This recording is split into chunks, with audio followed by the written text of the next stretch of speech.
Law student second year है। सो preamble constitution का first unit है फंडामेंटल राइट। मतलब फंडामेंटल राइट्स तो बहुत इंपॉर्टेंट होता है एज कॉन्स्टिट्यूशन में। तो उसमें पहला टॉपिक है, डील करेंगे हम प्रेम्बल। ठीक है, तो प्रेम्बल हमारा बेसिक है, मतलब कॉन्स्टिट्यूशन का बेसिक है प्रेम्बल। उसके बिना प्रेम्बल कॉन्स्टिट्यूशन का कुछ नहीं।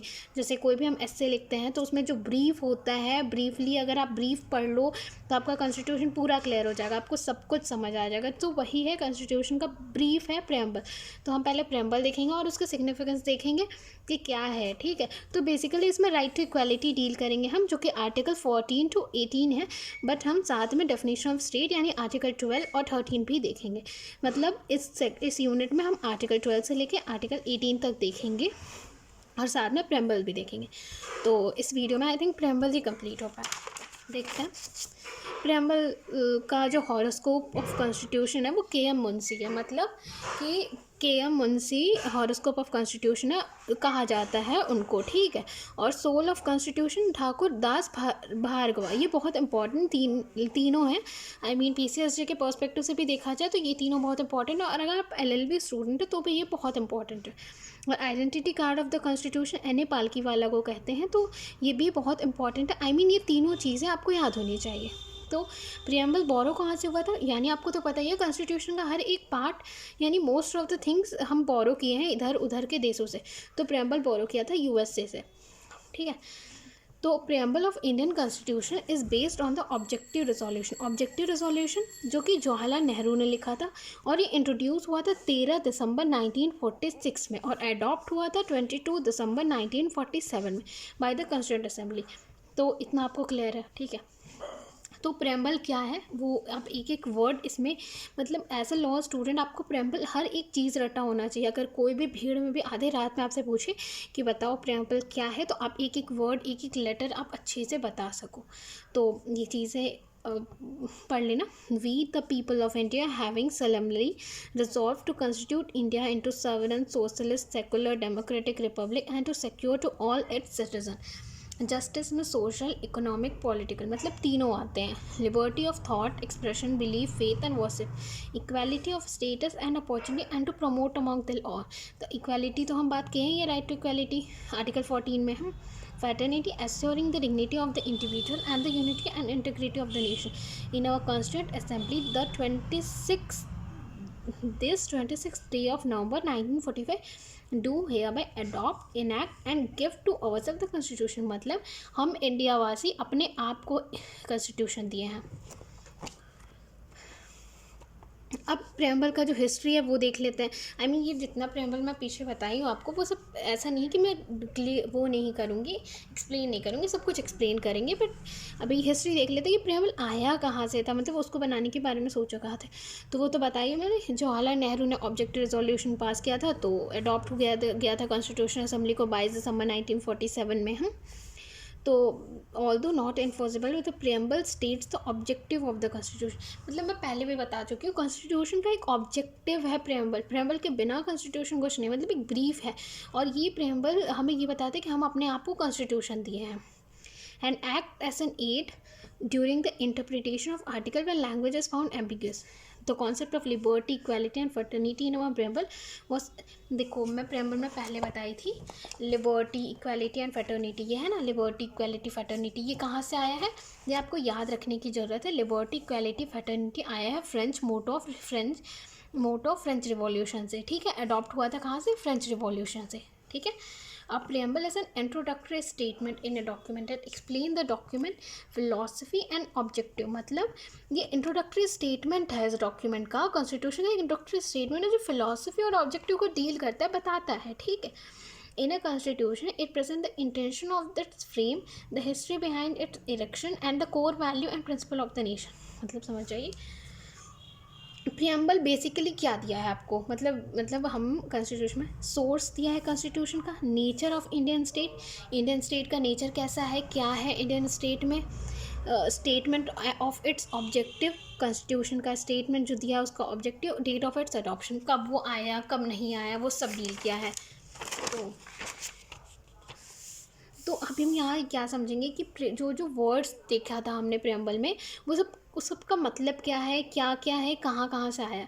तो प्रेम्बल में जो भी वर्ड्स हमने देखा है वो सारे वर्ड्स हैं, डिस्कस करेंगे हम, ठीक है।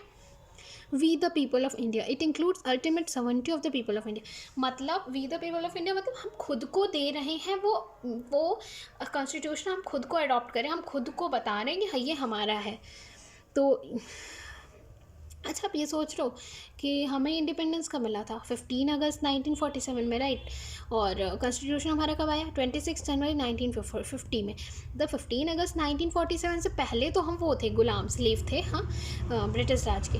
बट उसके बाद जब हम इंडिपेंडेंस मिला और उसके बाद इतने दिनों बाद हमारा कॉन्स्टिट्यूशन है, तो बीच में हम क्या थे? इतने टाइम पीरियड से इतने टाइम पीरियड के बीच में अगर कोई पूछे, अभी तो नहीं लेकिन PCSG में पूछा जाता है, लॉ स्टूडेंट, मतलब अभी से अगर आपका बेसिक क्लियर हो ना तो आगे चल के आपको दिक्कत नहीं होगा।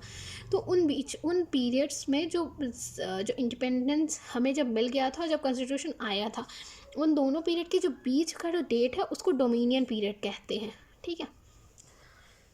सॉवरेन मतलब क्या होता है? It means the independent authority. मतलब सॉवरेन मतलब ये हम कह सकते हैं कि अब मतलब हम किसी चीज़ के लिए बाउंड नहीं है, मतलब डेमोक्रेटिक है हमारा देश। और सॉवरेन दो तरह का होता है, एक्सटर्नल सॉवरेनिटी, इंटरनल सॉवरेनिटी। मैं फिर भी पढ़ के बताती हूँ। Sovereign it means the independent authority of the state. Independent है, हम किसी पे डिपेंडेंट नहीं है। जब हम स्लेव थे तब हम डिपेंडेंट थे ब्रिटिश राज पे, वो जो कह दे वो, लेकिन अब नहीं। Not being subject to the control of any other state और एक्सटर्नल पावर। हम किसी के कंट्रोल में नहीं है या फिर कोई अदर स्टेट हम पर आकर राज नहीं कर सकता है। In the country the legislature has the power to make law which are subject to certain, मतलब कि आपको तो पता है हमारा कौन सा है, डेमोक्रेटिक है, लेजिस्लेटिव असेंबली है, लेजिस्लेटिव काउंसिल है, विधानसभा, विधान परिषद, मतलब सब कुछ है हमारे पास। तो हमारे स्टेट को अगर कंट्री को कोई लॉ चाहेगा, तो अगर किसी स्टेट के लिए चाहेगा तो स्टेट अपना लॉ बना सकता है।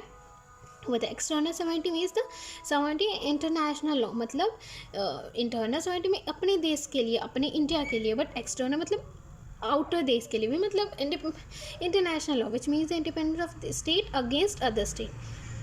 समझ रहे हैं? Internal sovereignty it is the right of a nation to be free of internal force of disruption of its right and freedom to excise the internal governance of its society and territory. मतलब अंदर के देश में, हमारे country में क्या हो रहा है क्या नहीं हो रहा है वो डील किया गया है बेसिकली। सोशलिस्ट क्या है? और सोशलिस्ट ऐड कब हुआ था प्रेम्बल में? सोशलिस्ट ऐड हुआ था 42nd amendment of act of 1976।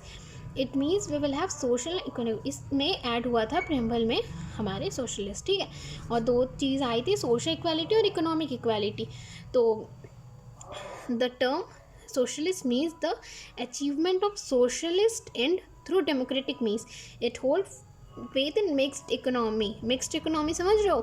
Both private और पब्लिक सेक्टर वहाँ पे एक्सिस्ट करता है साइड बाय साइड में। मतलब ये नहीं कि सिर्फ प्राइवेट और पब्लिक, दोनों आप जो चाहें आप सोशलिस्ट है। और दो तरह से, सोशल इक्वालिटी और इकोनॉमिक इक्वालिटी। तो सोशल इक्वालिटी में क्या होता है कि everyone is equal despite what they caste, colour, sex, religion और लैंग्वेज। उनके हिसाब से वो सोशली अपने हिसाब से इक्वलिटी है, ठीक है। Economic equality means that government will endeavour to make the distribution of wealth more equal and provide a decent standard. मतलब ये है कि गवर्नमेंट जो है वो मतलब इक्वल डिस्ट्रीब्यूशन ऑफ वेल्थ। अब हम देखा जाए, अब अगर हम अपना एग्जांपल देखा जाए तो क्या देखा जाता है गांव एरिया में? लाल कार्ड, पीला कार्ड, हरा नीला कार्ड।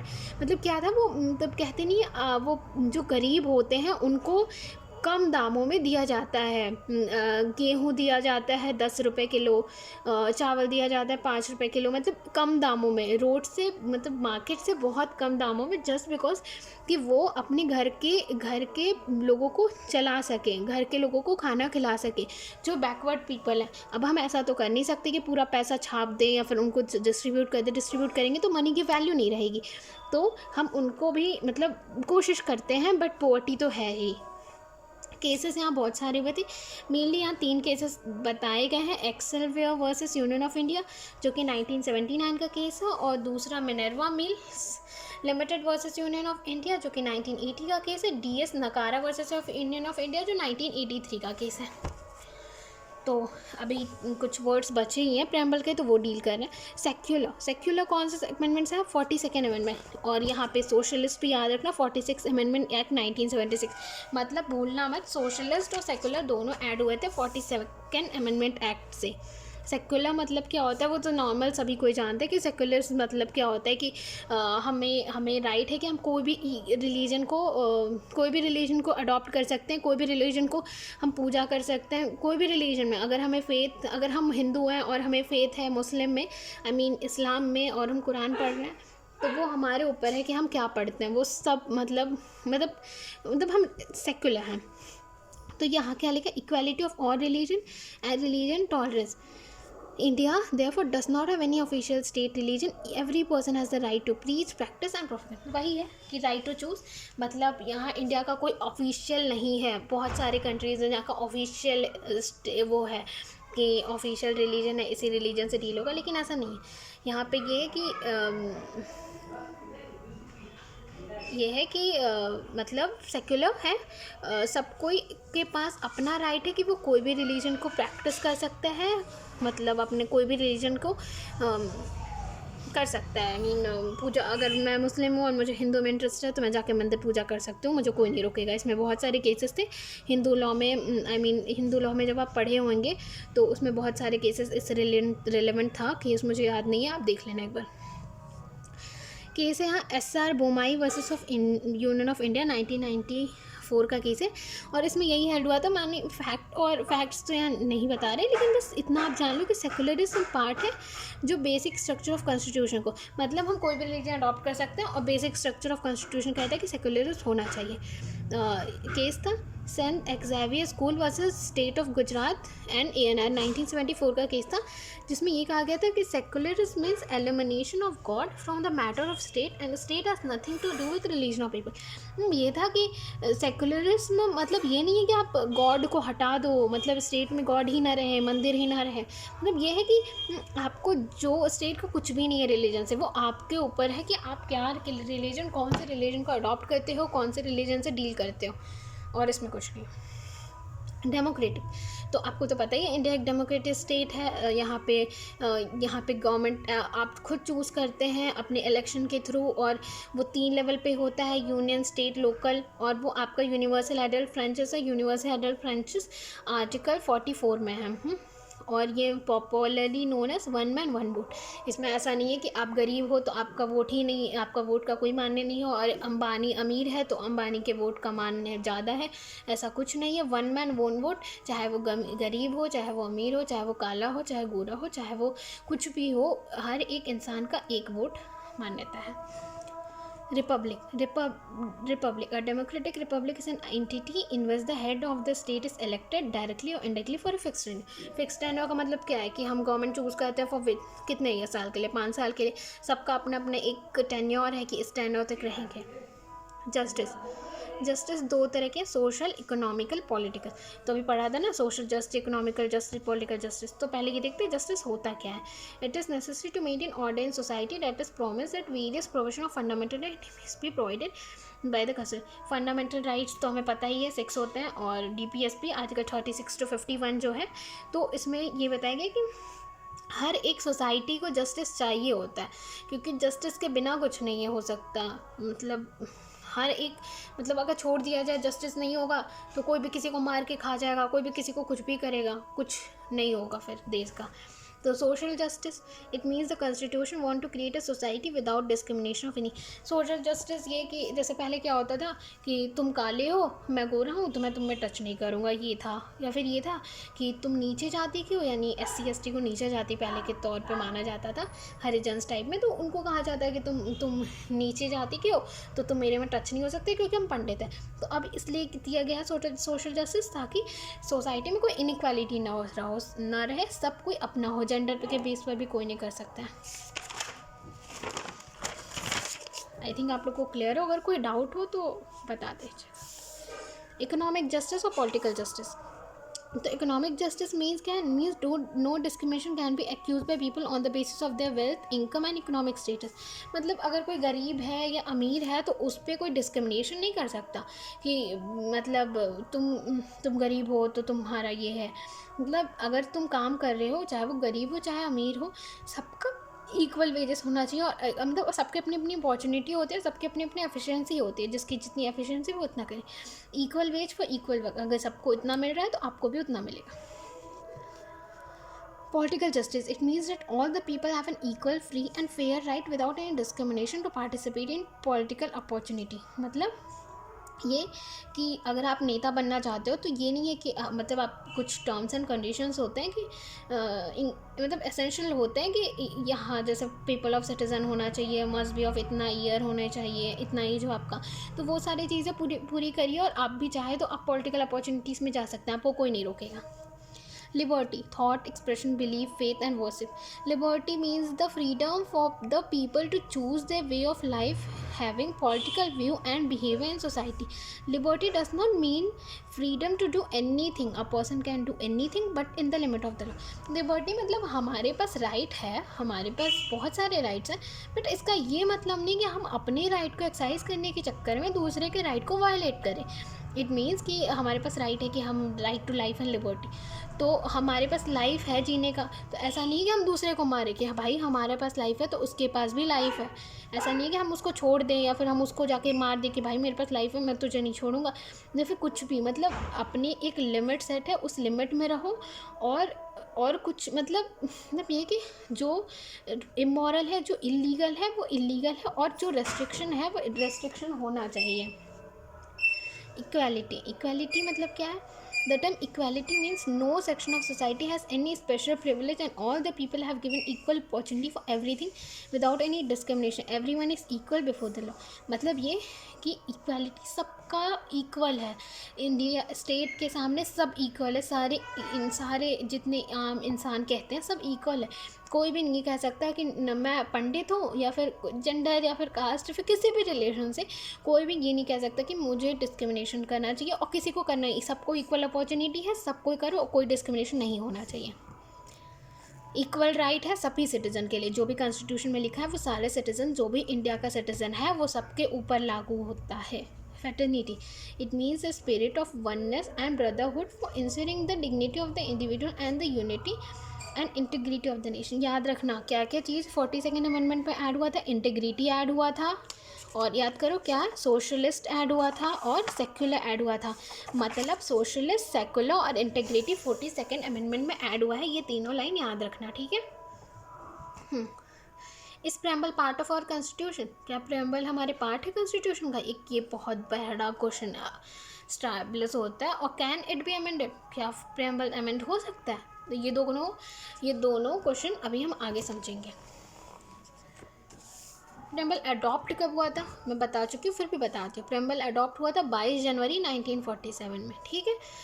अडॉप्ट हुआ था 22 जनवरी, और कॉन्स्टिट्यूशन अडॉप्ट कब हुआ था? 26 जनवरी 1949 में, और फोर्स में कब आया था? 26 जनवरी 1950 में, ठीक है। ये दोनों याद रखना, एग्जाम पॉइंट्स इंपॉर्टेंट है, ठीक है। इन रे बेरूबरी केस 7 जज बेंच बैठे थे, तो इस केस में क्या हुआ था? कहा गया था कि प्रियम्बल जो है की चाबी है open mind of the framer, मतलब जो कॉन्स्टिट्यूशन है उसका की है और not part of constitution, so it can not be amended. इसमें ये कहा गया था कि ये कॉन्स्टिट्यूशन का पार्ट नहीं है प्रियम्बल, सो ये अमेंड नहीं हो सकता है आर्टिकल 368 के द्वारा। तो इसमें कहा गया था कि ये कॉन्स्टिट्यूशन का पार्ट नहीं है रे बेरूबरी केस में, कि ये कैन नॉट बी अमेंडेड, ठीक है। अब दूसरा और लीडिंग केस है, मतलब ये केस बहुत इंपॉर्टेंट है एज पर लॉ स्टूडेंट, या फिर आप जान जो ये केस क्या है। Kesavananda Bharati Sripadagalvaru, sorry mispronunciation के लिए, वर्सेस स्टेट ऑफ केरला 1973, 13 जज का बेंच बैठा था। इसमें ये कहते हैं preamble is not source of power और the source of limitation of the constitution, very much a part of the constitution, so can be amended. मतलब समझ रहे हो, इसमें कहा गया था कि कॉन्स्टिट्यूशन से बहुत दूर है लेकिन फिर भी अमेंड हो सकता है आर्टिकल 368 के द्वारा। और ये केस में क्या कहता है कि अमेंड नहीं हो सकता, मतलब समझ रहे हो दोनों में। इसमें नॉट अ पार्ट बोला, इसमें बोला वेरी मच अ पार्ट, मतलब ठीक है, इसमें कहा पार्ट ही नहीं है, इसमें कहा हाँ पार्ट है, ठीक है। अब प्रेम्बल में अमेंडमेंट कब हुआ वो देखा जा, तो 42nd अमेंडमेंट एक्ट हुआ था जब केशवानंद भारती केस हो गया था, उसके बाद और इसमें ये कहा गया था कि 42nd अमेंडमेंट का प्रीएम्बल पार्ट है कॉन्स्टिट्यूशन का, ठीक है। As part of the constitution preamble can be amended under article 368 of the constitution but the basic structure of the preamble can not. मतलब ये है कि प्रीएम्बल तो अमेंड हो सकता है, प्रीएम्बल अमेंड हो सकता था केशवानंद भारती केस के बाद, ये हेल्ड कर दिया 42nd अमेंडमेंट में, लेकिन कहा गया कि उसका बेसिक स्ट्रक्चर चेंज नहीं होना चाहिए।